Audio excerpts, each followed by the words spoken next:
말씀을 나누도록 하겠습니다. 자기를 순종하는 사람들에게 주신 성령이라는 주제로 말씀을 나누고자 합니다. 말씀을 같이 읽고요. 시작할게요. 사도행전 5장 12절에 16절, 29절, 32절인데요. 앞에서부터 찬찬히 읽도록 하겠습니다. 시작!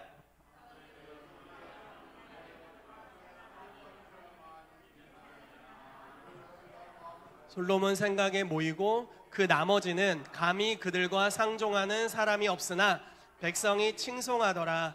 믿고 주께로 나아오는 자가 더 많으니 남녀의 큰 무리더라.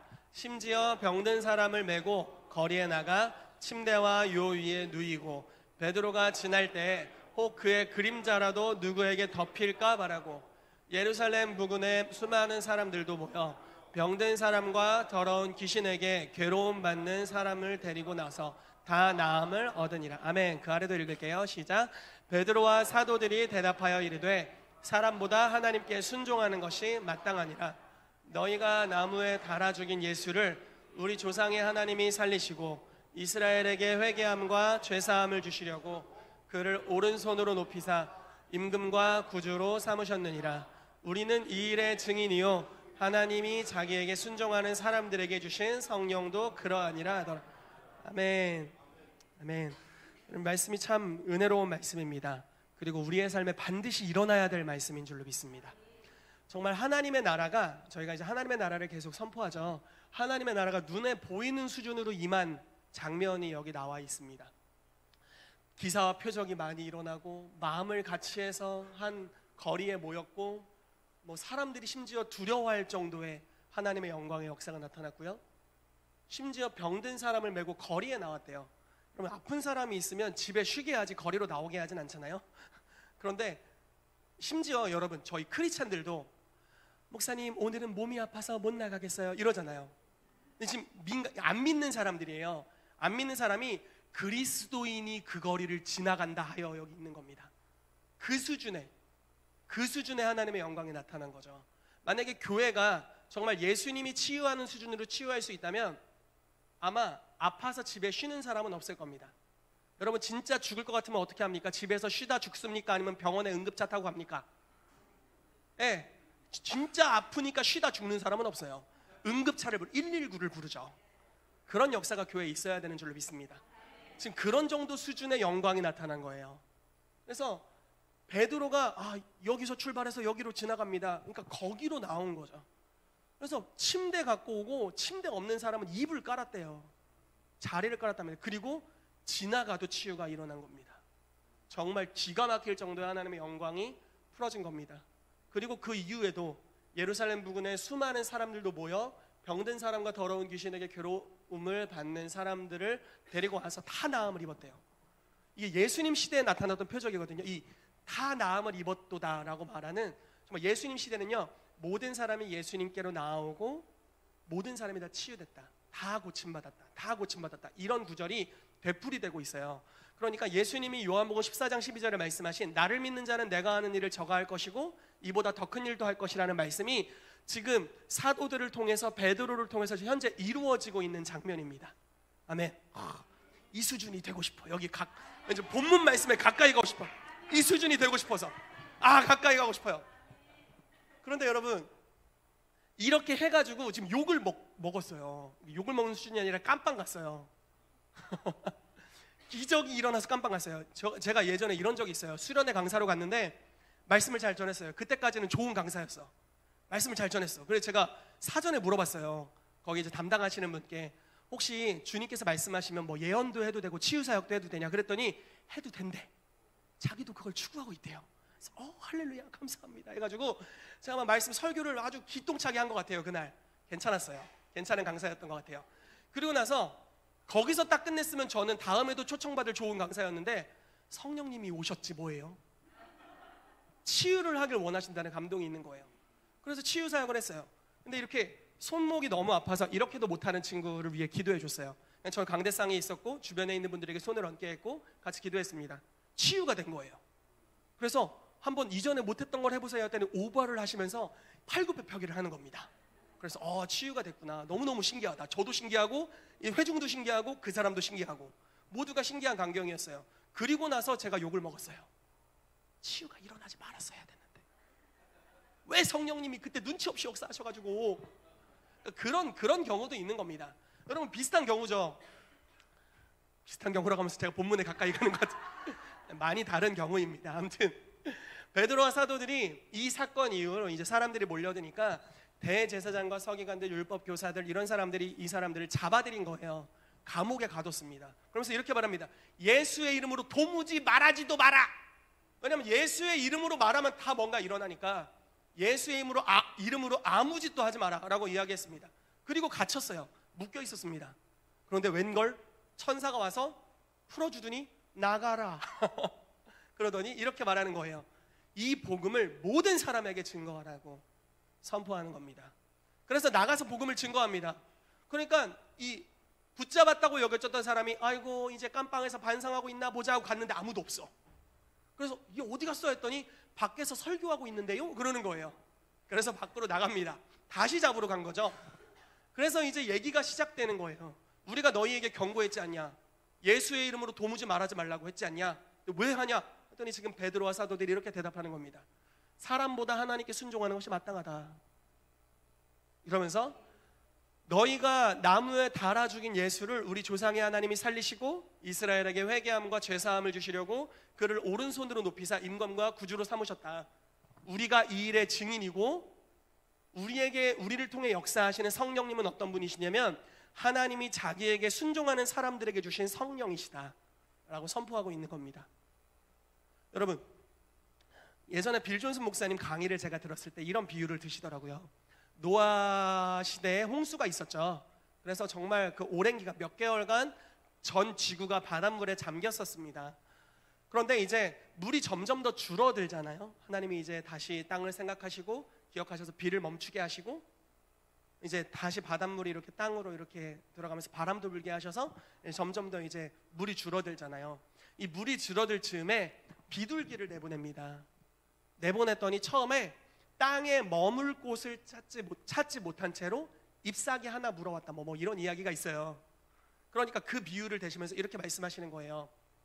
성령님이 거쳐가는 수준이 아니라 머물 수 있는 사람이 되어야 된다. 이런 이야기를 하시더라고요. 근데 왜 이 이야기를 했는지 이해가 돼요. 제가 어렸을 때 이제 지금 추구하고 있는 걸 어렸을 때부터 저희가 추구하고 있습니다. 성령 안에 사는 것, 부흥을 계속해서 추구하고 하나님의 나라를 추구하고 있죠. 그런데 제가 어렸을 때 저와 같이 신앙생활하는 친구들 중에서 이렇게 함께 갔던 친구들이 많이 있어요. 그런데 지금 제 알기론 제 인간관계가 굉장히 좁습니다. 제 인간관계 안에서는 저랑 바울 목사님밖에 남아있지 않아요. 많이 다른 길로 갔어요. 떨어져 나가거나 신앙을 떠나거나 완전히 다른 길로 가거나 이런 친구들이 많습니다. 그러니까 성령이 지속적으로 머물고 더 강력하게 역사하실 수 있는 그릇이 되는 것이 너무 중요하다는 생각이 들어요. 여러분 치유사역이나 예언사역 이런 거는 한 몇 주 훈련 받고 오중사역 소그룹팀에 들어오셔서 몇 주 훈련 받고 하면은 여러분들도 하실 수 있을 거예요. 계시가 오고 임파테이션이 있고 또 어떻게 하는지 활성화시켜주면 여러분들도 할 수 있을 겁니다. 그렇지만 우리가 할 수 없는 게 있어요. 뭐냐면 성령이 그 사람의 삶에 영원히 머무시게 하는 거예요. 우리가 할 수 있는 게 아니죠. 그거는 그 개인과 성령님의 책임입니다. 관계성에 대한 것이죠. 그러므로 성령을 소멸치 말라라고 말씀하고 있죠.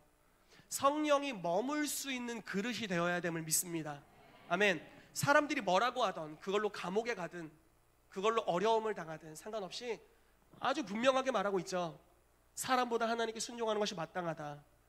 제가 믿는 것은 이들이 계속 이 삶은 견지하고 꾸준히 추구했기 때문에 성령께서 이들의 삶에 계속 역사하셨다고 믿습니다. 순종하는 삶으로 지속적으로 나아갔으므로 하나님이 역사하실 수 있는 그릇이 된 것이죠. 우리도 그렇게 되기를 예수 이름으로 축복합니다. 아멘. 말씀의 결론을 벌써 말씀드려버렸어요. 오늘 오중사역 소그룹을 해야 되기 때문에 자, 이런 순서로 오늘 말씀을 나누고자 합니다. 하나님의 나라에 대해 좀 보겠고요.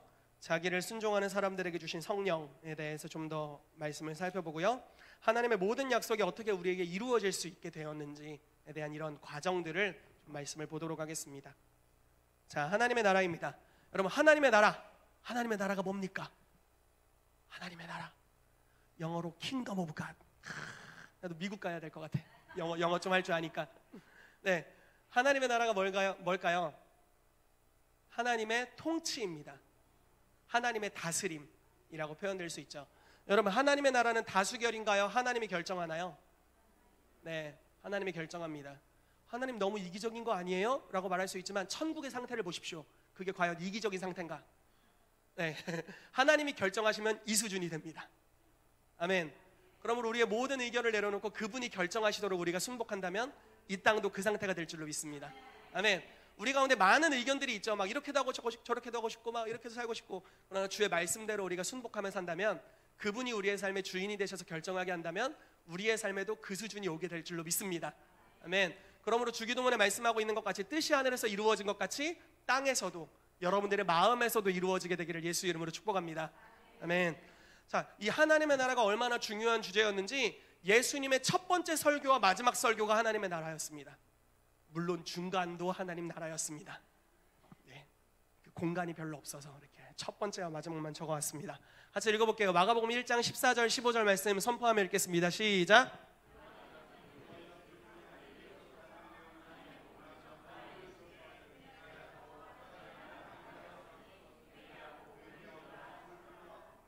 아멘. 하나님의 나라가 가까이 왔다라고 말할 땐 진짜 코앞에 왔다라는 뜻입니다. 여기 이렇게 하면 하나님의 나라에 들어가는 거예요. 코앞에 왔다라는 뜻이에요. 하나님의 나라가 실제로 가까이 온 거예요. 그분의 통치가 가까이 온 겁니다. 그리고 예수님이 하나님의 나라를 보여줬어요.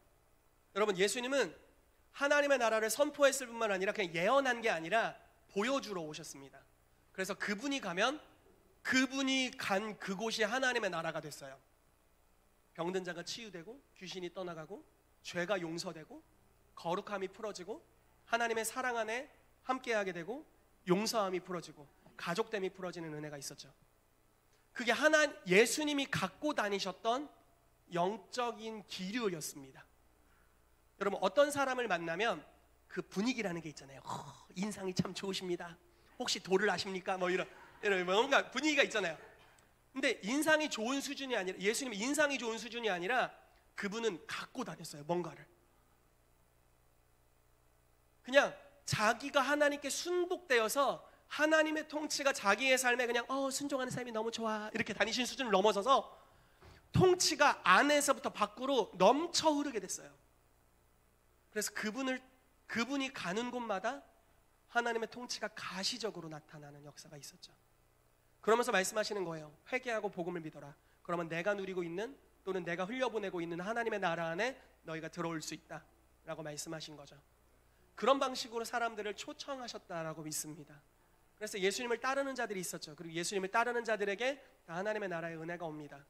그러나 여러분, 제가 이 교회를 시작했던 초창기에는 굉장히 은혜를 강조했습니다. 지금도 여전히 강조합니다. 왜냐하면 은혜는 방종에 치달을 정도로 설교를 해야 은혜를 제대로 설교하는 것이다 라고 유명한 마틴 로이드 존스 목사님께서 말씀하셨어요. 아시나요? 모르시면 할 수 없고.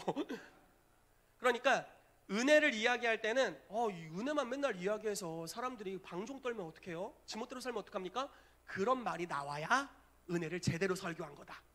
제가 그 말씀을 찰떡같이 믿고 은혜를 그냥 맨날 이야기하다 보니까 교회가 방종으로 치닫고 막 장난 아니에요. 막 저도 방종으로 치닫고 막, 제 아내까지 이야기하려다 째려봐서 넘어가고요. 아무튼 제가 방종으로 치닫고 막 그런 거죠. 그런데 이제 하나님의 은혜와 사랑을 경험해가면서, 은혜가 선포되니까 은혜를 경험하죠. 은혜를 경험해가면서 이제 제 안에 있었던 이전에 율법주의 안에서 받았던 상처들, 이런 것들이 치유되기 시작하더라고요. 그러면서 정말 하나님을 향한 첫사랑이 계속해서 요즘 회복되는 걸 느껴요. 그래서 주님 내가 율법으로 요구해서 하는 게 아니라 그냥 주님께서 아무 요구하지 않으셔도 내가 자발적으로 내 생명을 다시 주님께 드린다, 바칩니다, 주님 내 배 바쳐진 삶입니다, 이렇게 삶을 드리는 역사가 요즘 제 삶에 있습니다. 너무너무 행복합니다. 행복해 보이지 않나요? 물론 모든 이제 아빠 새내기들에게 있는 다크서클이 항상 제 눈에 있지만, 잠을 많이 못 자서 항상 있지만 너무너무 행복한 삶을 살고 있습니다. 하나님께 자발적으로 삶을 드린다는 것이 너무너무 기쁘고 감사합니다. 여러분, 그런데 이제 그 얘기를 하려고 그런 게 아니라 이제 이 얘기를 하려고 여기까지 끌고 온 건데, 하나님의 나라, 놀라운 축복이죠. 우리 편에서는 아무 대가를 지불하지 않아도 그분이 하신 대가를 인정하고, 즉 그분이 하신 대가라는 것은 나의 죄를 위해 십자가에 못 박히셨고 죽으셨고 하나님과의 끊어짐을 경험하셨고 지옥의 고통, 우리가 받아야 될 모든 지옥의 수모들을 다 당하시고 죽으시고 부활하셔서 승천해서 사는 보좌 우편에 계신 분, 우리가 그분을 신뢰하기로 결정하기만 한다면, 그리고 그분을 우리의 삶의 주인으로 영접한다면 이 모든 것을 누릴 수 있다라는 거죠. 아멘이시죠? 그래서 회개하고 복음을 믿으라. 하나님의 나라가 니네 코앞에 있다. 니네가 회개하고 마음을 돌이키고 하나님이 너의 삶에 행하신 이 좋은 소식에 대해 네가 신뢰하고 그분을 영접한다면 너는 이 통치 안으로 들어가게 될 것이다 라고 말씀하고 있는 겁니다. 아멘. 그런데 이 통치 안으로 들어가는 것에 대해서 굉장히 좋은 건데, 만약에 이 어마어마한 하나님의 대가 지불에 대해서 그 정도 가치를 두지 않는 자들의 눈에는 이것이 가려져 있다라는 거예요. 무슨 말씀인지 이해되십니까? 예를 들어볼게요. 부자 청년이 있었습니다. 예수님께서 이렇게 이 사람이 먼저 예수님한테 찾아왔어요. 그래서 이렇게 말하는 거예요. 주님, 계명을 다 지켰습니다. 제가 그 다음에 뭘 해야 됩니까? 그랬더니 예수님께서 너 계명 다 지켜야겠구나. 참 잘했다. 너에게 딱 한 가지 부족한 게 있어. 너 가진 것을 다 팔아 가난한 사람들에게 주고 너는 나를 따라와라. 참 책으로 읽으니까 은혜롭죠. 여러분들에게 말씀하셨다고 생각해 보세요. 네가 가진 아파트 있지. 너에게 부족한 게 한 게 있어. 그것은 네가 가진 아파트를 팔아 가난한 자들, 즉 정희택 목사에게 주고 너는 나를 따라. 이렇게 예를 들어 말씀하셨다면 어떻게 그걸 하겠어요? 하라는 게 아시죠? 무슨 말씀인지? 하라는 게 아닙니다. 저희 아버지만 저에게 그렇게 하실 수 있고 여러분들은 그렇게 안 하셔도 됩니다. 자녀의 힘으로 저는 마땅히 받습니다. 네. 그러니까 이게 굉장히 부담스러운 거거든요. 우리는 공짜로 그걸 얻는 거예요. 그런데 우리 편에서 하나님이 예비하신 완전한 나라로 들어가기 위해서는 우리 편에서 가치 있다고 여기는 다른 것들을 버려야만 그 영역으로 갈 수 있어요. 무슨 말씀인지 이해되십니까? 이건 분명히 은혜예요. 우리가 그걸 받기 위해 한 게 없어요. 우리의 행위로는 결코 얻을 수 없어요. 그런데 이제 아주 내 입장에서 생각할 때 가치 있다고 여겨지는 돈, 명예, 쾌락 등등등등등등의 삶을 다 포기하고 하나님이 내 삶의 우선순위가 될 때여야만 그 하나님의 나라로 진입하고 하나님의 말씀을 우선순위로 순종할 수 있고 그분의 통치 안으로 들어갈 수 있다라는 것입니다. 고린도전서 2장 말씀에 하나님을 사랑하는 자들의 삶을 하나님을 사랑하는 자들의 삶을 위하여서 주님이 예비하신 선물이 있다는 거예요. 전 예전에 이걸 이렇게 해석을 했어요. 하나님이 우리 모두를 사랑하시고 여기서 하나님 안 사랑하는 사람 누구 있습니까? 이렇게 해석을 했어요. 하나님을 안 사랑하는 사람이 없으니까 여러분들 모두를 위한 선물이 예비돼 있대요. 이렇게 해석을 했습니다. 그런데 말씀을 읽으면 읽을수록 그렇게 얘기하는 게 아니에요. 하나님을 사랑하는 자들을 위하여 예비하신 게 있대요. 여러분, 사랑하지 않고 있다면 그 사람은 접근할 수 없어요. 하나님을 대충 여긴다면 그 사람은 하나님으로부터 아무것도 받을 수 없다는 거예요. 그러나 예수님께서 우리를 위해서 자기의 모든 걸 주셨듯이 우리의 삶에 무가치한 것들을 다 배설물로 여기고 주님을 모든 것으로 삼는 자들에게는 하나님의 나라가 그 사람의 것이다 라고 말씀하고 있는 것이고, 그게 바로 먼저 그 나라와 그 의를 구하는 삶인 줄로 믿습니다. 그리고 이 사람들은 이방인들이 구하는 정도의 수준, 무엇을 먹을까 입을까 등등등등한 것은 저절로 오게 되니까 구할 가치도 없어. 그냥 먼저 그 나라와 그 의를 구해라. 그럼 이 모든 것들을 너희에게 더하시리라 라고 말씀하고 있는 거죠. 저는 번영이 이런 사람들에게 와야 된다라고 믿습니다.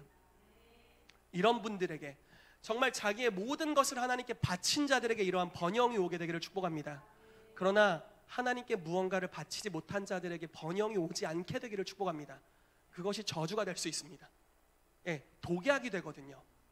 독약이 됩니다. 그러므로 삶을 드린 자들에게, 가치를 아는 자들에게 가치 있는 것이 와야 됩니다.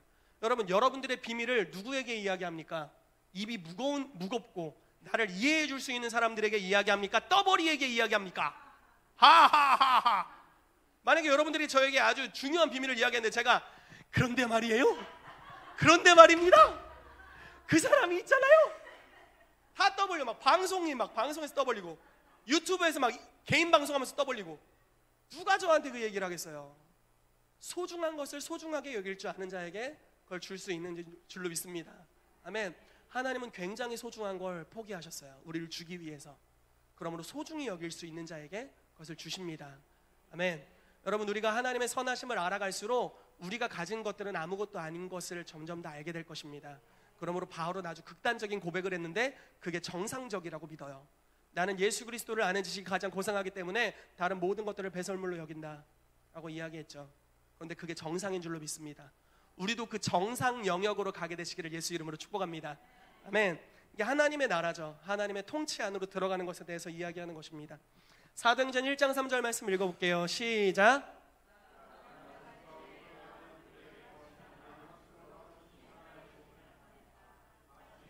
그들에게 모이시며 하나님 나라의 일을 말씀하시니라. 아멘. 그래서 예수님께서 공생의 초창기와 죽으시고 부활하신 다음에도 하나님의 나라의 일을 말씀하셨다라는 것입니다.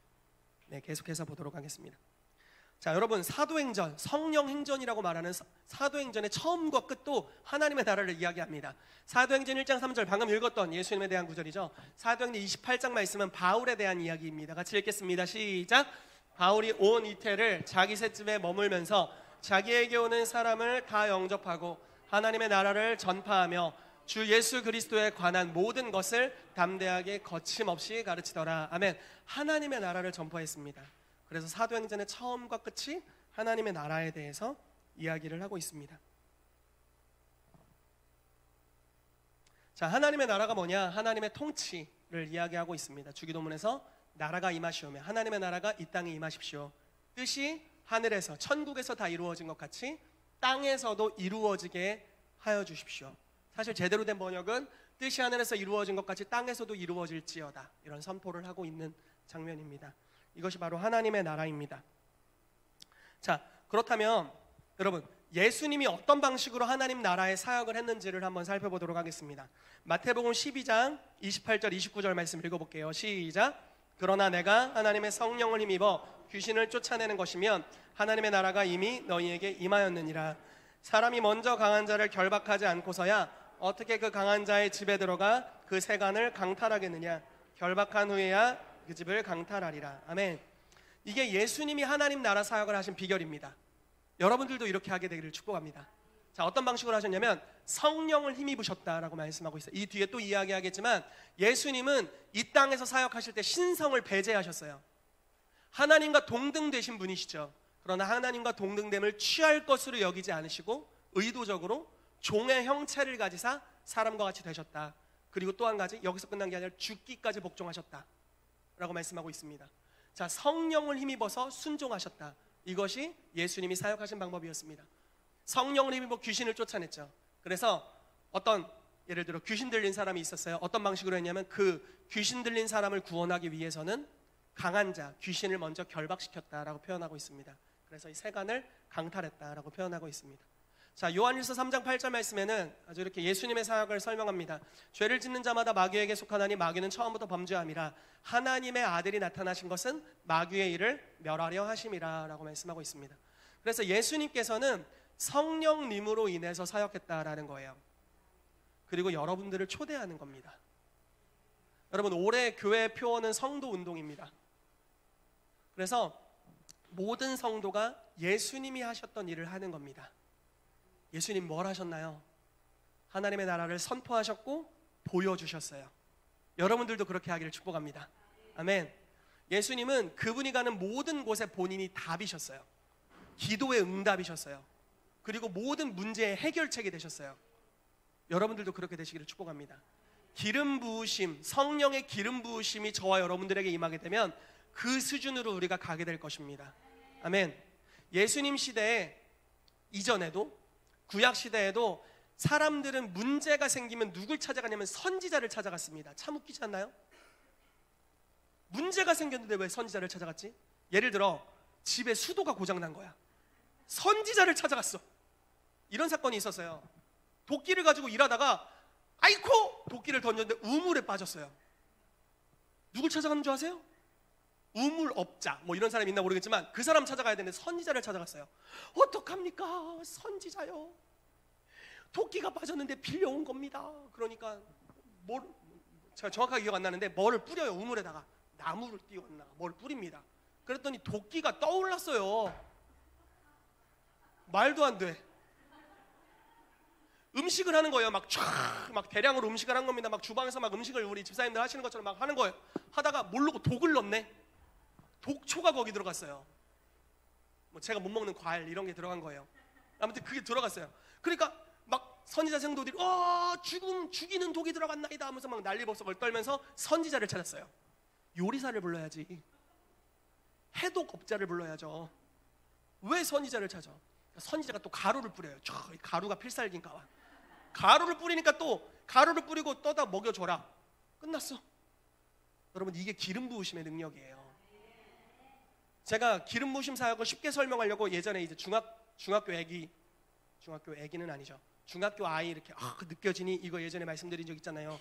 그런 식으로 시작하지만 이게 이제 초보 단계로 이렇게 시작할 수 있지만 여러분, 성령께서 계속 여러분들의 삶에 머물게 되시고 기름 부으심이 여러분들이 증가하고 이제 예수님이 하신 일을 하는 분량으로 점점 더 커갈 것입니다. 그러면 여러분들의 가는 곳에 기도의 응답들이 될 겁니다. 저는 요한복음 4장 말씀을 굉장히 좋아하는데 그 중에 아주 좋아하는 구절이 있어요. 어떤 이는 심었고 어떤 이는 거두는데 심는 자도 복이 있어서 그들의 삭슬 받았고 너희는 거두는 자로 부르심을 받았다. 이런 말씀이 있습니다. 저는 제가 거두는 자라고 확신해요. 전 남이 심은 것들을 잘 거둘 겁니다. 네. 남이 심은 걸 잘 거둘 거예요. 무슨 말이냐면 어떤 이들은 기도를 심습니다. 그러나 어떤 이들은 그 기도의 응답의 기름 부으심을 가지고 현장에 갑니다. 난 이거 하고 싶어요. 이 수준의 기름 부으심으로 가고 싶습니다. 예수님은 그런 분이셨어요. 구약의 모든 세대의 갈망 기도의 응답으로 오셨어요. 그리고 설명하기를 뭐라고 설명하냐면 주의 성령이 내게 임하셨으니 그러므로 내가 은혜를 선포한다라고 선언하시죠. 나는 모든 세대의 응답으로 기름 부음 받은 자 그리스도 메시아로 이 자리에 서 있다. 이 말씀이 오늘날 너희 귀에 응하였다라고 선언하고 있습니다. 그리고 우리를 향해 초대하시기를 나를 믿는 자는 내가 하는 일을 네가 하게 되고 이보다 더 큰 일도 하게 될 것이다 라고 말씀하는 겁니다. 다른 것이 아니에요. 다른 뭐 신성이 아니에요. 예수님이 막 신령하신 분이기 때문에 그런 게 아니에요. 성령을 받으셨고 성령으로 충만하셨고 성령이 머무실 수 있는 그릇이 되셨어요. 그러므로 이게 가능했다라는 겁니다. 여러분, 저는 저 혼자 장풍 쏘고 여러분들 구경꾼으로 만들고 싶지 않습니다. 여러분들이 다 장풍을 쏘는 제아의 고수들이 되시길 축복해요. 아멘. 정말 성령 안에서 날아다니는 역사들이 풀어지게 되기를 축복합니다. 희택 목사님의 삶에 단 한 번도 일어난 적 없었던 이적과 기사가 여러분들의 삶에 일어나길 축복해요. 아멘. 아멘. 아멘. 그게 정말 제가 바라는 바입니다. 질투하지 않겠어요. 질투하지 않을게요. 내가 못한 일을 네가 했다고 이러지 않겠습니다. 축복하고 격려하고 임파테이션 해주세요 이렇게 하겠습니다.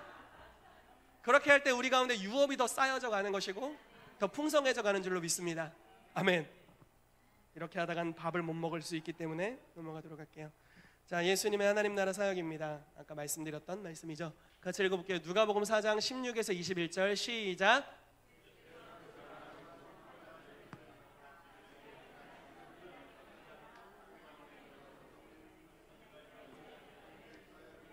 책을 펴서 이렇게 기록된 데를 찾으시니 곧 주의 성령이 내게 임하셨으니 이는 가난한 자에게 복음을 전하게 하시려고 내게 기름을 부으시고 나를 보내사 포로된 자에게 자유를 눈먼 자에게 다시 보게 함을 전파하며 눌린 자를 자유롭게 하고 주의 은혜를 전파하게 하려 하심이라 하였더라. 책을 덮어 그 맡은 자에게 주시고 앉으시니 회당에 있는 자들이 다 주목하여 보더라. 이에 예수께서 그들에게 말씀하시되 이 글이 오늘 너희 귀에 응하였느니라 하시니 아멘. 아멘. 아멘. 예수님이 이런 일을 하셨던 것은 성령이 임하셨고 기름 부으셨기 때문에 가능하셨다라고 말씀하고 있습니다. 자, 성도운동에 대해서 보도록 합시다. 성도운동, 아까 말씀드렸던 것 같이 교회 표어입니다. 교회 표 아주 중요하죠. 성도운동을 통해 열매 맺는 해입니다. 여러분들의 삶의 열매가 주렁주렁 달리는 게 올 한 해 교회의 목적입니다. 아멘. 정말 그렇게 되길 축복합니다. 여기 이 열매 같은 혹들을 이렇게 달고 다니시기를 축복해요. 이렇게 쫙쫙. 아멘. 그래서 요한복음 14장 12절 말씀을 우리가 계속 나눴고요. 에베소서 1장 19절에서 23절은 교회 자체가 교회 공동체로서 이런 권능을 갖게 될 것에 대해서 이야기를 합니다. 그의 능력이 그리스도 안에서 역사하사 죽은 자들 가운데서 다시 살리시고 하늘에서 자기의 오른편에 앉히사 모든 통치와 권세와 능력과 주권과 이 세상뿐 아니라 오는 세상에 일컫는 모든 이름 위에 뛰어나게 하시고 또 만물을 그의 발 아래에 복종하게 하시고 그를 만물 위에 교회의 머리로 삼으셨느니라. 교회는 그의 몸이니 만물 안에서 만물을 충만하게 하시는 이의 충만함이니라. 아멘. 자, 이런 말씀이에요. 그의 능력이 있다. 성령의 능력이다. 이 성령의 능력이 먼저는 예수님에게 역사했다. 어떤 방식으로 역사했나 봐라. 죽은 자들 가운데서 부활시키셨대요. 자, 예수님의 죽음은 일반 사람의 죽음과는 약간 달라요. 예수님의 죽음은 극도로 낮아짐을 뜻해요. 모든 사람이 가지고 있는 죄의 짐과 무게, 대가를 다 지불한 죽음이었어요. 그러므로 가장 비참한 죽음입니다. 가장 최악의 낮아짐의 단계였어요. 누구도 예수님, 어떠한 극악한 죄인도, 이 세상에 존재하는 어떤 극악한 죄인도 예수님이 당한 것 같은 고난을 당하진 않았어요. 그 수준의 가장 최악의 낮아짐입니다. 그게 예수님의 죽으심이죠. 그 죽으신 예수님을 다시 살리셨대요. 그리고요, 하늘에서 자기 오른편에 앉히셨대요. 자, 사람이 한순간에 극단적인 비참함에서 가장 높은 위치로 나아가게 됐습니다. 이게 성령의 능력입니다. 여러분 지금 얼마만큼 비참하세요? 별로 비참하지 않은 것 같은데 다행입니다. 저 요한이가 참 자식 나면 자식 얘기만 하고 팔불출인데 죄송합니다. 어쩔 수 없어요. 저 요한이가 그렇게 불쌍한 표정을 짓습니다. 제가 볼 땐 하나도 불쌍하지 않고 굉장히 행복한 아이거든요. 근데 약간 배고프거나 불편하면 엄마를 찾아 막 어떻게 하면 자기의 목소리를 더 불쌍하게 낼 수 있을까 연구하는 것 같아요. 입 모양을 어떻게 해야 더 빨리 아빠 엄마가 반응할까, 눈에서 어떻게 눈물을 흘려야 더 빠르게 반응할까, 이런 걸 연구하는 것 같아요. 굉장히 불쌍한 표정입니다. 그런데 여러분 전혀 상관없었네요, 이 설교와. 그런데 어떤 비참한 상황이 있던지 그 비참한 상황에서 성령이 역사하시면 어떻게 된다고요? 단번에 하나님 보좌 우편에 올릴 수 있다는 거예요. 이게 성령의 능력이에요. 이게 신약시대 능력의 표준입니다. 아멘. 여러분 구약시대 능력의 표준은 모세와 같은 사람이었어요. 10가지 재앙과 같은 일이죠.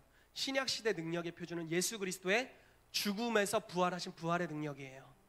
그러므로 이 능력이 여러분들의 삶에 지금 역사하고 있다는 거예요. 여러분, 여러분들은 성령님을 느낄 수 있고 못 느낄 수 있고 여러분들의 마음을 간신히 위로하는 아주 헥헥대면서 최선을 다해 능력을 발휘하셨지만 여러분들의 마음이 조금 위로받는 그런 성령님일 수 있어요, 여러분들한테는. 그런데 실제 성령님 그런 분 아니시라는 거예요. 가장 비참함에서 단번에 끌어올리실 수 있는 능력의 하나님, 전능하신 하나님이시다라는 겁니다. 그 성령님이 저와 여러분들의 성령님이시고 우리 안에 내주하시는 분이심을 믿습니다. 그러므로 지금 여러분들이 어떠한 영적인 그 비참한 안에 있던지 상관없이 성령님을 신뢰하십시오. 단번에 여러분들을 하나님 보좌 우편에 권세 있는 자리로 올리실 것입니다. 아멘. 그렇게 될 것을 예수 이름으로 축복합니다. 아멘. 그래서 이 능력이 지금 계속 예수님 안에 이렇게 역사하고 있다고 말하고 있죠. 그래서 모든 이름 위에 뛰어나게 하시고 만물을 그의 발 아래에 복종하게 하셨대요. 그런데 여기서 끝난 게 아니라 만물 위에 교회의 머리로 삼으셨대요. 그래서 교회가 그분의 몸이 된 거예요. 예수님 머리, 우리는 몸. 자, 아까 말씀드렸죠. 예수님은 이기는 자입니다. 그분의 본성이 이기는 자예요. 이겨, 이게 예수님이에요. 그러면 우리는 어떻게 이기는 자가 되느냐? 그분께 연결되어 있으면 이기는 자가 됩니다. 여기서 싸워서 한 번도 이겨보지 못한 사람이 있을 수 있어요. 맨날 지는 사람. 그러나 예수님께 접붙여져 있다면 당신은 승리자입니다. 아멘. 이제 여러분들의 부르심은 여러분들 개인의 것이 아니에요. 예수님께 연결되어 있거든요. 예수님의 부르심이 여러분들의 부르심입니다. 예수님의 이름이 여러분들의 이름이 되는 거예요. 여러분들이 예수님과 한 몸이 된 겁니다. 아멘. 그래서 이 교회가 어느 정도의 능력을 갖냐면요, 요거 하고 넘어갑시다. 교회는 그의 몸이니 만물 안에서 만물을 충만하게 하시는 이의 충만함이니라. 다시 설명해 볼게요. 하나님은 어떤 분이시냐? 만물 안에 계시대요. 만물 있으면 만물 안에 이렇게 계시대요.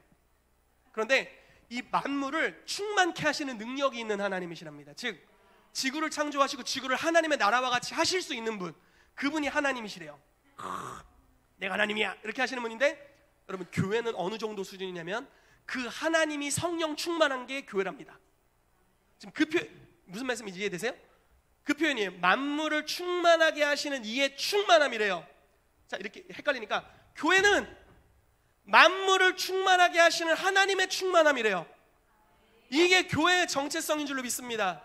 아멘. 그러므로 교회가 그 수준으로 실제로 가야 됩니다. 하나님이 너희는 이 수준이야 라고 말씀하셨다면 우리는 이제 그 영역으로 가야 되는 줄로 믿습니다. 그러므로 우리에게 중요한 것은 성령님이 영속적으로 머물 수 있는, 영원히 머물 수 있는 그릇이 되는 것이 중요하다는 거예요. 내가 기분 좋을 때 머무셨다가 오늘 내 마음에서부터 흑염룡이 꿈틀꿈틀거리고, 네, 희윤전 선생님 웃어주시네. 네. 웹툰을 좀 본 사람들, 만화를 좀 본 사람들은 이해할 수 있는, 아무튼 내 안에서 이렇게 막 검은 기운이 흘러나올 때는 성령님 안 계시고, 아니죠. 그런 수준으로는 이 수준으로 못 갑니다. 아멘.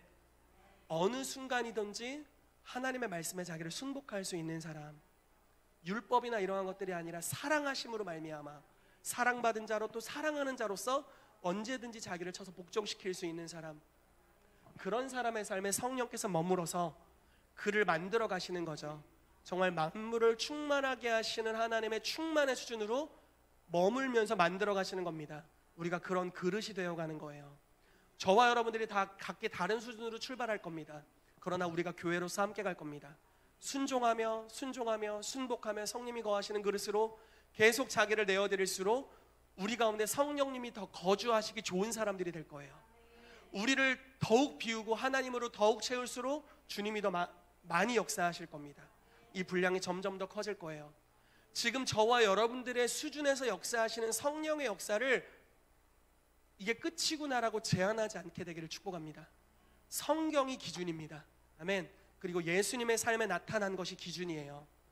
그래서 그분의 수준까지 나아가기까지 우리가 끊임없이 달려가야 되는 줄로 믿습니다. 아멘. 그렇게 하기를 축복합니다.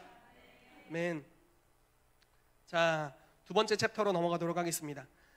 이미 다 이야기했지만 그래도 이야기 안 한 것 같이 한번 넘어가 봅시다. 예수님과 같이 사역을 할 수 있는 조건에 대해서 이야기를 해보도록 하겠습니다. 빌립보서 2장 5절에서 8절 읽어볼게요. 시작. 그는 근본 하나님의 본체시나 하나님과 동등됨을 취할 것으로 여기지 아니하시고 오히려 자기를 비워 종의 형체를 가지사 사람들과 같이 되셨고 사람의 모양으로 나타나사 자기를 낮추시고 죽기까지 복종하셨으니 곧 십자가에 죽으심이라. 아멘. 하나님과 동등되신 분이셨죠. 그러나 의도적으로 신성을 내려놓고 오셨어요. 그래서 자기를 비우셨다라고 표현하고 있습니다. 사람들과 같이 되셨어요. 저와 여러분들과 일반이라고 표현하고 있죠. 같은 모양입니다. 같은 모양으로 나타났습니다. 그리고 여기서 끝난 게 아니에요. 죽기까지 복종하셨다라고 말씀하고 있어요. 이것이 바로 예수님의 삶에 성령께서 지속적으로 역사하실 수 있는 비결이었죠. 사도행전 10장 38절 말씀 읽어보겠습니다. 시작. 하나님이 나사렛 예수에게 성령과 능력을 기름 붓듯 하셨음에 그가 두루다니시며 선한 일을 행하시고 마귀에게 눌린 모든 사람을 고치셨으니 이는 하나님이 함께 하셨습니다. 아멘. 예수님이 사역했던 조건은 신성이 아니라 인성을 기반으로, 어떤 인성이었냐? 순종하는 인성을 기반으로 성령의 기름 부으심을 받고 그분이 말씀하시는 대로 행했다라는 겁니다. 그래서 그분은 그냥 분위기가 좋은 분, 그분이랑 있으면 기분이 참 좋아져 수준을 넘어서서 초자연적인 하늘의 역사가 따라왔습니다. 그분이 가는 모든 곳에 하나님만이 하실 수 있는 일이 나타났어요.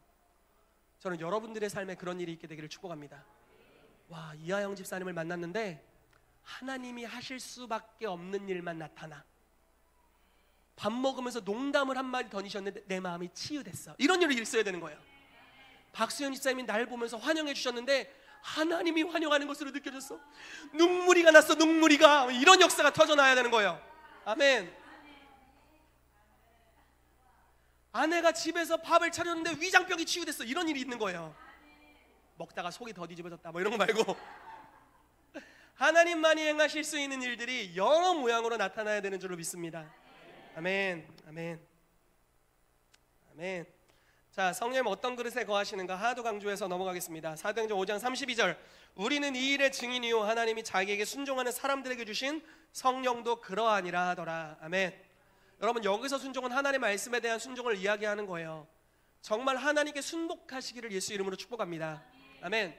온유한 자는 땅을 기업으로 얻을 것이다. 제가 금요철에 때 말씀을 나눴는데, 온유한 사람이 땅을 기업으로 얻습니다. 즉 그의 삶의 문화의 영역, 그가 자리 잡고 있는 행동 반경에 그에게 영향을 주는 모든 영역을 유업으로 받게 될 거래요. 무슨 말이냐면요, 내가 예를 들어 가정의 리더로 있어요. 우리 집안 리더 정아빠 이렇게 있습니다. 제가 만약에 온유한 사람이라면 하나님은 가정의 영적 분위기를 저에게 맡기실 거예요. 그래서 이 가정을 하나님의 나라와 같이 바꿀 수 있도록 하실 겁니다. 가정에서 제가 하는 경제 영역이 있겠죠. 그 경제 영역을 다스릴 수 있는 권세가 온유한 자에게 나옵니다. 자, 온유하다라는 건 무슨 뜻인가요? 부드러운 남자, 온유함인가요? 형제님, 자매님, 이 온유함인가요? 이건 닭살 돋는 거죠. 온유한 게 아니죠. 이거는 굉장히 닭살스러운 겁니다. 온유하다라는 것은 뭐 부드럽다는 뜻이 있지만 길들여진 야생마를 뜻합니다. 아주 힘이 세. 그래서 이렇게 손가락만 툭 해도 막 건물이 부서질 것 같은 이런 사람인데, 하나님이 말씀하시는 대로만 그 능력을 사용하는 사람. 아멘. 여러분, 예수님이 겟세마네 동산에서 이제 가룟 유다의 배신으로 잡히게 되셨을 때 베드로가 칼을 꺼내죠. 예수님께 다가오면 다 죽여버리겠어 하고 말고의 귀를 잘랐다고 합니다. 그러더니 예수님 어떻게 하셨죠? 칼 집어넣어라. 만약에 지금 내가 원한다면 12영 더 되는 하나님의 천사의 군단을 동원할 수가 있다. 여러분, 계시록에 무명의 천사 하나, 이름이 안 나와 있어요. 무명의 천사 하나가 마귀, 그러니까 이 귀신 대마왕이죠. 마귀를 쇠고랑으로 채워서 무적행으로 집어넣습니다. 무명의 천사 하나가, 이름이 안 나와 있어요. 아무튼 큰 천사겠죠. 그런데 그런 천사를 12영, 한 영이 군단을 뜻해요. 아마 약 12,000명 이상 또는 7,000명 이상이라고 이야기합니다. 그러니까 약 10만 명 이상의 천사들을 동원할 수 있어요. 예수님 한마디 더, 야 일로 와, 이렇게 하면 확 오는 거예요. 그런 권세가 있는 예수님, 돈 터치, 아무도 나에게 터치하지 마, 내 스스로 못 박힐 거야. 모두 와서 스스로 못 박혀, 막 이렇게 하실 수도 있었어. 막 초자연적으로 있어 보이게. 근데 그렇게 안 하시죠. 힘없는 어린 양이 되셔서 그냥 가셨죠. 이게 온유함이죠. 모든 권세와 능력이 있으셨지만 그것을 자기 유익을 위해 쓰지 않으시고 순종함으로 사용하신 분, 그게 진짜 온유함이죠. 아멘. 아멘. 여러분, 여기서 왕년에 한 성격 안 했던 사람 누구 있습니까? 한 성격, 뭐 어떤 분은 막 두 성격, 세 성격도 했겠죠. 그런데 그런 것들을 내려놓고, 그런 능력이 있겠죠. 어떤 파워가 있을 수 있죠. 그러나 그걸 내려놓고 하나님의 말씀에 자기를 순복하는 자, 이런 사람들을 온유하다라고 표현하고 있고, 이들에게 유업이 있습니다. 왜냐하면 이런 사람들이 순종하는 사람들이기 때문이죠. 이런 사람들이 변혁시키는 열쇠들을 가지게 될 줄로 믿습니다. 아멘. 아멘. 자, 마지막으로 치닫고 있습니다. 고린도후서 4장 7절에서 12절 같이 읽어볼게요. 시작.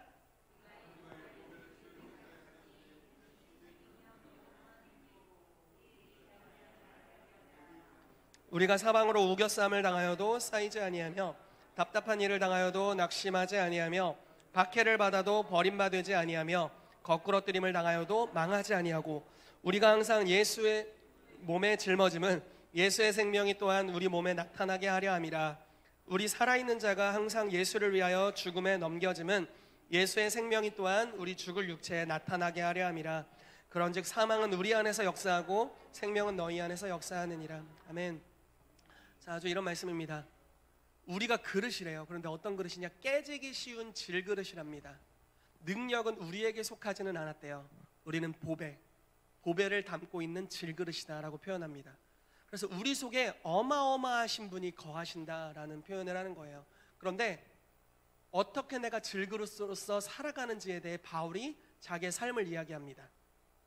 자, 앞에 중간에 생략하고요. 의도적으로 예수의 죽음을 몸에 짊어진대요. 왜? 살아놓고 굳이. 보세요.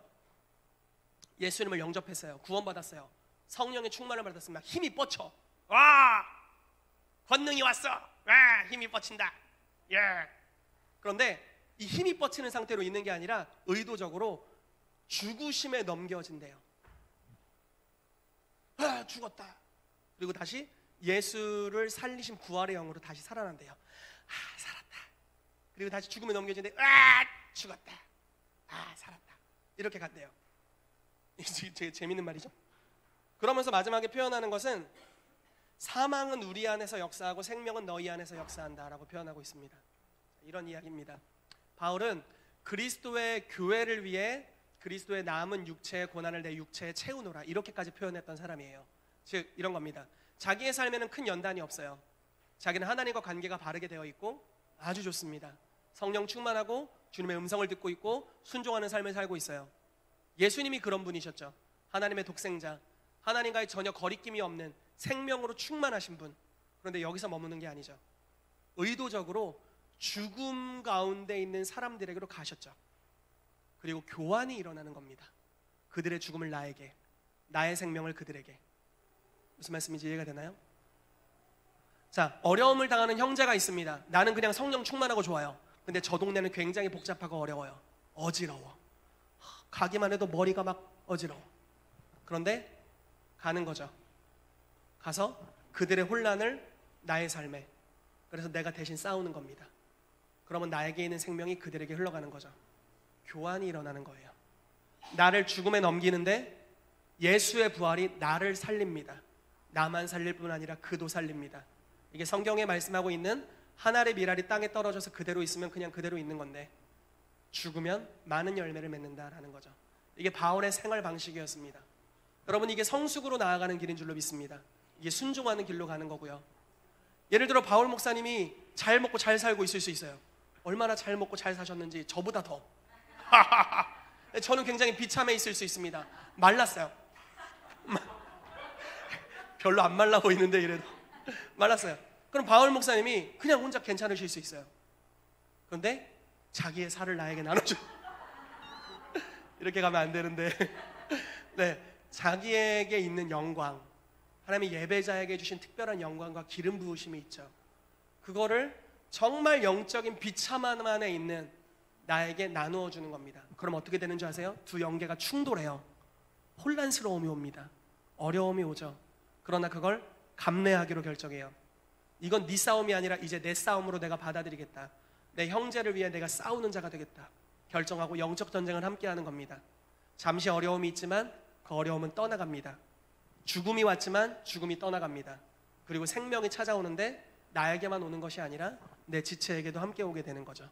그런 방식으로 우리가 다른 사람의 짐을 지고 서로를 책임지는 영역으로 들어가기 시작합니다. 그래서 우리가 사랑함으로 종됨을 배우기 시작하는 줄로 믿습니다. 이것이 바울이 순복했던 방식이고 예수님이 성령의 충만함을 더 놀라운 차원으로 유지하시면서 더 퍼져나가게 할 수 있는 비결이었다고 믿습니다. 여러분, 바울의 삶은요, 초창기보다 나중에 갈수록 훨씬 더 성령이 충만합니다. 베드로의 삶은 초창기보다 나중으로 갈수록 훨씬 권능이 충만해요. 그들은 성장하고 있었다라는 거예요. 제가 너무 감사한 것은 제가 소속되어 있는 HIM 그리고 영적인 리더들 볼수록 그분들은 더 충만해 있으세요. 작년에 봤던 강사들인데 올해 더 많은 일들을 하고 있습니다. 더 거룩해져 있고요.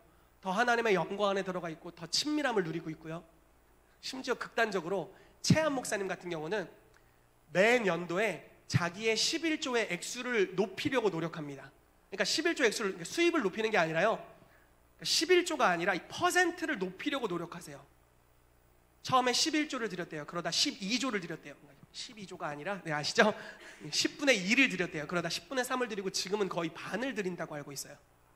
그러니까 의도적으로 믿음의 도전을 계속하는 거죠. 계속 재정에 있어 거룩함을 추구합니다. 그런데 하나님이 그 지난번에 10분의 1 드렸을 때보다 지금 절반을 가지고 사는 삶이 훨씬 부유하게 하셨어요. 아멘. 계속해서 영광에서 영광으로 더 놀랍게 자라나고 계십니다. 하나님의 영이 머물 수 있는 그릇으로 자라나고 있다는 거예요. 그런 모델들이 있는 게 너무나 감사합니다. 여러분들도 그렇게 되시기를 예수 이름으로 축복하고요. 저도 제 삶을 축복합니다. 그래서 여러분, 자기가 가지고 있는 기름 부으심을 자기의 유익을 위해 쓰지 마십시오. 썩어요. 기름 부으심이 썩습니다. 성경에는 잠언 말씀에 기름이 썩어서 파리가 꼬인다는 말씀이 있어요. 우리가 기름을 우물에 가둬두고 이거 나 혼자만 쓸 거야 이렇게 하면 썩어요. 흘려보내야 됩니다.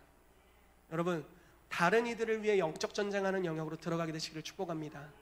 이 교회 성도들만을 위한 곳이 아니라 우리가 훈련되어서 영적인 아버지와 어머니가 되기를 정말 축복하고요.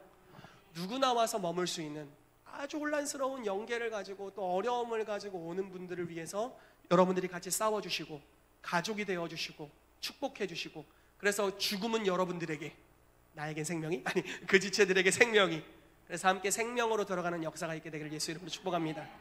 아멘. 이제 말씀의 결론으로 가도록 하겠습니다.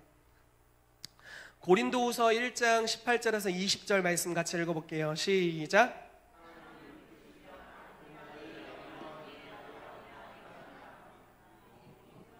실로아노와 디모데로 말미암아 너희 가운데 전파된 하나님의 아들 예수 그리스도는 예하고 아니라함이 되지 아니하셨으니 그에게는 예만 되었느니라.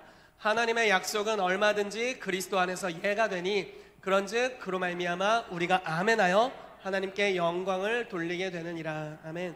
자, 하나님을 미쁘시다, 신실하다는 말씀입니다.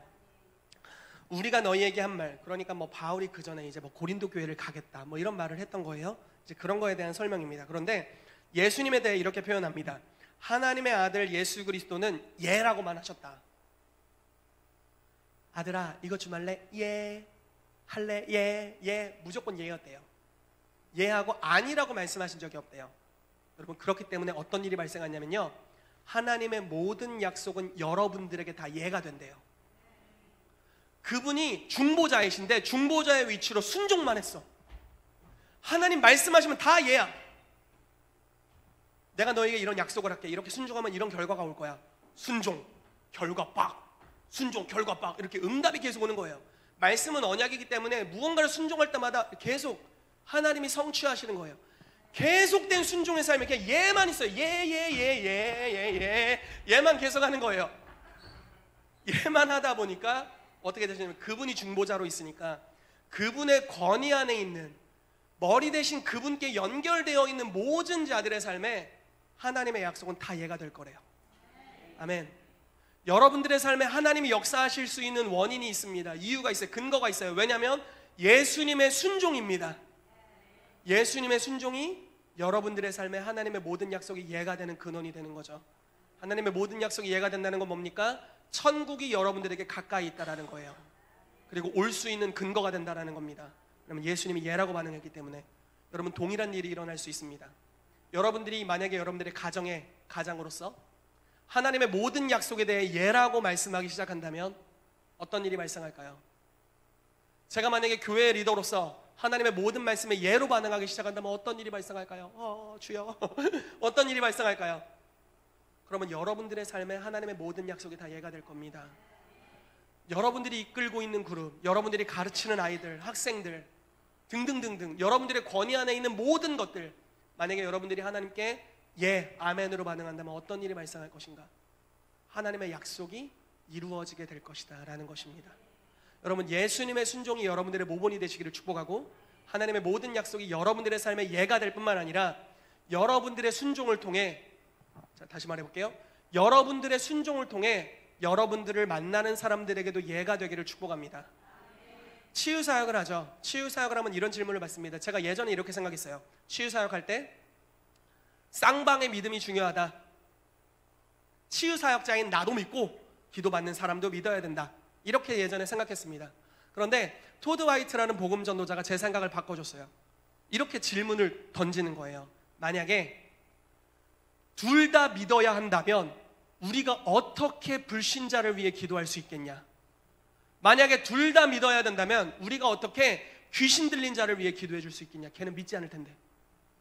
그러면 그건 그냥 원리에 불과하는 거죠. 믿으면 받을 거야, 안 믿으면 못 받아. 원리죠 그냥. 그래서 많은 사람은 못 받겠죠. 그러나 자기의 믿음은 전적으로 내 믿음에 달렸다라는 겁니다. 그건 무슨 말입니까? 내가 하나님의 모든 말씀에 대하여 예 아멘하고 믿고 순종한다면 나를 통해서 나를 거치는 자들에게는 하나님의 약속이 예가 된다는 겁니다. 아멘. 무슨 말씀인지 이해되십니까? 만약에 여기 귀신 들린 사람 하나 왔어요. 어떻게 하실 거예요? 제발 믿어야 치유받는다? 10년 기다리실 겁니까? 아니요, 10년 기다려도 안 좋아져요. 여러분들이 믿으시면 돼요. 여러분들이 순종의 삶을 살고 계시면 돼요. 그러면 여러분들을 통해서 그 사람에게 하나님의 약속은 예, 아멘이 될 겁니다. 그럼 그가 자유케 되겠죠. 여러분들의 삶의 본을 쫓아갈 겁니다. 이제 그를 만나는 자마다 동일한 변화들이 일어나게 될 거고 하나님의 모든 약속이 예와 아멘이 될 줄 믿습니다. 아멘. 마지막으로 한 말씀만 보고 예배 마치도록 하겠습니다. 요한복음 2장 5절 말씀 같이 읽겠습니다. 시작.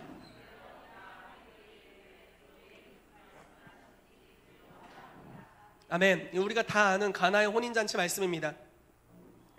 여러분, 예수의 어머니가 하인들에게 말하되 너희에게 무슨 말씀을 하시든지 그대로 하라. 순종의 분위기를 만들었습니다. 저는 지금 굉장히 그런 거 부담스러웠는데 제 말씀에 다 순종하세요 이런 얘기하는 게 아니에요. 지금 무슨 말씀인지 이해되시죠? 저는 여러분들이 그런 말도 안 걸 거예요. 그냥 밥만 먹을 겁니다. 그러니까 지금 예수님이 말씀하시는 모든 말씀에 순종하라는 거예요. 기록된 말씀에 순종하라는 말씀을 지금 드리는 것이고 성령께서 여러분들에게 주신 감동을 순종하며 살라는 말씀을 드리는 겁니다. 이해되시죠? 그런데 예수의 어머니는 뭔가를 알고 계셨어요. 하인들에게 말합니다. 너희에게 무슨 말씀을 하시든지 그대로 해라. 순종을 말씀합니다. 순종을 말씀했어요. 자, 이 하인들은 예수님의 하인이 아닙니다. 예수님네 집 종이 아니에요. 말 안 들어도 돼. 그냥 그 잔치집 하인들입니다. 마리아의 하인들도 아니에요. 그런데 지금 말씀하는 것은 예수가 무엇을 말하든지 그대로 해라라고 이야기합니다. 순종의 분위기가 흘러가니까 뭔가 영적인 세계에서 변화가 일어났습니다. 이 이전에 예수님 뭐라고 말씀하신 줄 아세요? 여자여, 내 때가 아직 이르지 못하였으므로 나는 물을 포도주로 만들 수도 없고 이 포도주 어떻게 부족한 걸 채울 수도 없습니다. 이렇게 얘기했거든요. 마리아가 이 말씀을 하고 나서 무언가 바뀌었습니다. 예수님 어떤 분이십니까? 아버지가 말씀하시는 그것을 하시는 분이시죠. 마리아가 그 얘기를 할 때까지 처음에 자기에게 요청할 때는 아버지가 뭔가 말씀을 안 하셨어요. 그러나 이 말 이후로 즉각적으로 뭔가 바뀝니다. 아버지께서 자세가 달라지셨는지 영계가 바뀌었는지 잘 모르지만 뭔가 바뀌었어요. 예수님께서 말씀하십니다. 두세 통 드는 돌 항아리를 가져다가 물을 아구까지 채우고 연회장에게 갖다 줘라 라고 말씀하셨고 우리가 아는 것까지 극상품의 포도 와인이 나왔습니다. 여러분, 순종의 분위기가 풀어지게 되면 그분이 역사하실 수 있게 됩니다. 머무실 수 있게 됩니다. 제가 이 교회를 향해 바라는 것, 하나님이 바라시는 거라고 정말 확신합니다. 아까 우리가 읽었던 사도행전 5장 말씀과 같이 하나님의 나라를 이 땅에 가시적으로 풀어놓는 성도들이 일어나는 것이라고 믿어요. 그런데 그렇게 하기 위해서는 베드로가 성령님을 모셨던 것 같은 동일한 스피릿으로 가야 되는 줄로 믿습니다. 그것은 자기를 순종하는 사람들에게 부어주신 성령님입니다. 순종하는 자, 순종하기로 결단된 자, 언제든지 말씀하시면 들을 수 있는 자들, 그들이 마음을 구별해서 하나님을 듣기로 결정했을 때 주님을 말씀하시고 그들의 삶에 예 아멘으로 역사하실 수 있으신 믿습니다. 사무엘이 준비했죠. 주여 말씀하소서, 주의 종이 듣겠나이다. 그리고 하나님이 선지자에게 말씀하셨고 일하셨습니다. 우리도 동일하게 반응해야 될 때인 줄로 믿습니다. 같이 기도하도록 하겠습니다.